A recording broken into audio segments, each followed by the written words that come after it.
Makam Syekh Syamsuddin Al-Wasil atau yang lebih dikenal dengan sebutan Mbah Wasil terletak di Komplek Pemakaman Setono Gedong yang lokasinya berada tepat di belakang Masjid Aulia Setono Gedong, yakni di Jalan Doho, Kota Kediri, Jawa Timur. Pada tahun 2003, makam Mbah Wasil ini dipugar dan selanjutnya tahun 2007 ditetapkan menjadi salah satu wisata religi juga sebagai lokasi cagar budaya oleh Balai Pelestarian Cagar Budaya Mojokerto. Syekh Al-Wasil atau Mbah Wasil merupakan seorang ulama wali sepuh yang datang dari Istanbul, Turki ke Pulau Jawa, tepatnya di Jawa Timur, yang kemudian diyakini sebagai tokoh pertama yang mengenalkan ajaran Islam di Kediri. Beliau datang ke Kediri pada abad ke-11 Masehi, yang mana pada masa itu wilayah tersebut masih berbentuk kerajaan Hindu-Buddha dengan rajanya Prabu Sri Aji Joyoboyo. Nama saya Muhammad Yusuf Wibisono, juru pelihara di makam Mbah Wasil sini, khususnya untuk pemandu wisata religi, sekaligus di sini utusan dari WPCB Tromla.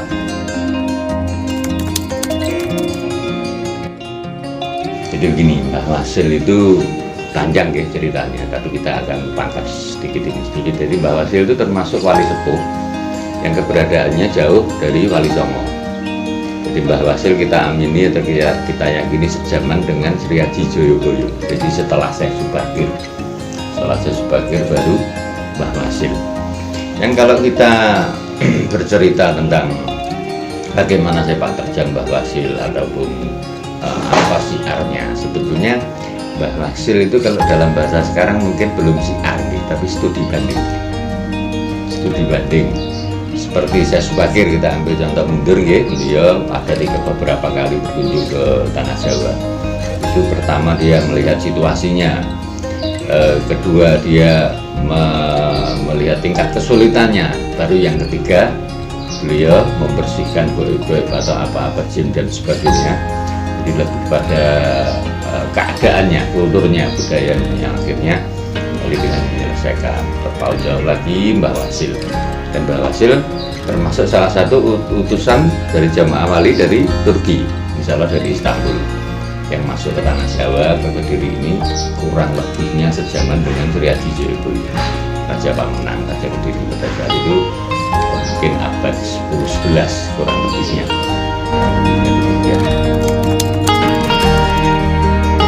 Jadi di situ tentulah ada sebuah proses-proses yang tidak bisa kita jelaskan ya. Yang pasti seorang wali itu diutus sebagai utusan jamaah para wali, tentulah sudah melalui beberapa pertimbangan ya.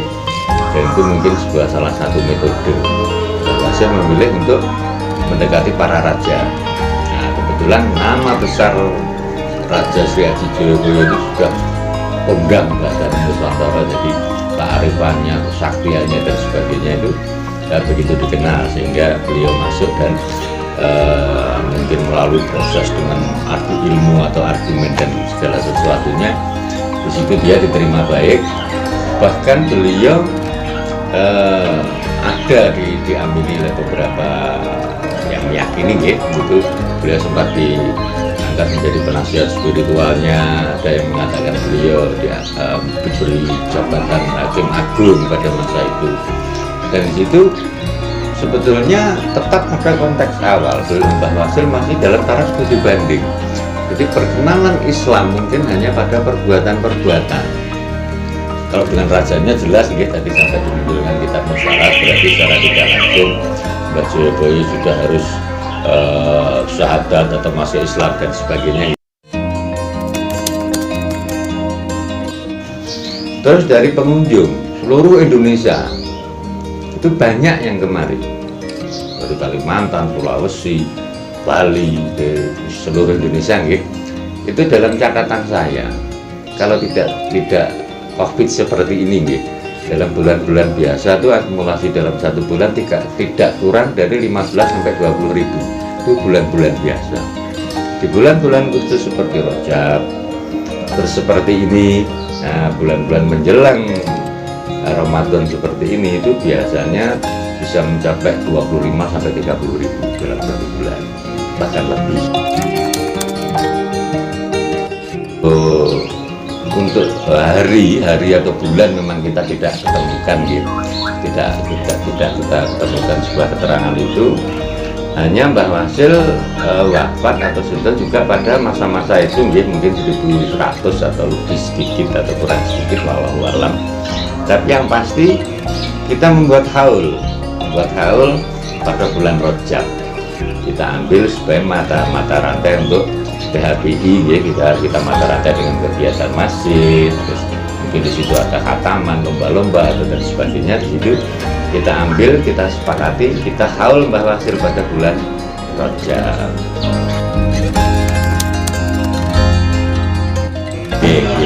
Jadi begini, memang ya, jadi masyarakat secara otomatis menjadi sangat mendukung ya. Pada awalnya memang kita ada kerancuan untuk mungkin secara manajemen, pengelolaan dan sebagainya, tapi alhamdulillah Mbah Wasil diterima baik, sangat diterima baik, karena dengan adanya Mbah Wasil secara perekonomian masyarakat juga meningkat. Seperti hanya di sebelah utara makam, di situ ada warung-warung atau yang sebagai penunjang wisata kuliner atau dan sebagainya, pernak-pernik di situ menjadi meningkat dengan adanya Mbah Wasil. Seiring waktu sampai sekarang akhirnya Mbah Wasil menjadi sebuah wisata religi atau salah satu ikon kota Kediri yang cukup dikenal. Pak Yusuf juga tidak bisa menjamin kebenarannya, jadi wallahu alam. Saya terima dan Pak Yusuf sekaligus mohon maaf yang apabila ada keterangan yang mungkin kurang benar atau kurang berkenan. Secara pribadi Pak Yusuf mohon maaf. Jadi itu tadi secara ringkas atau singkat tentang Wasil. Demikianlah beberapa penjelasan singkat seputar makam salah satu tokoh ulama yang berperan besar dalam islamisasi di kota Kediri. Dari mulai sejarahnya, metode pendekatan dengan masyarakat yang dilakukannya untuk mengenalkan Islam, respon masyarakat sekitar terhadap dakwah beliau, hingga bukti kesuksesan dakwah Syekh Wasil atau Mbah Wasil yang menjadikan namanya terkenang hingga saat ini. Terima kasih telah menonton video ini sampai selesai. Semoga bermanfaat dan dapat menambah wawasan kita semua.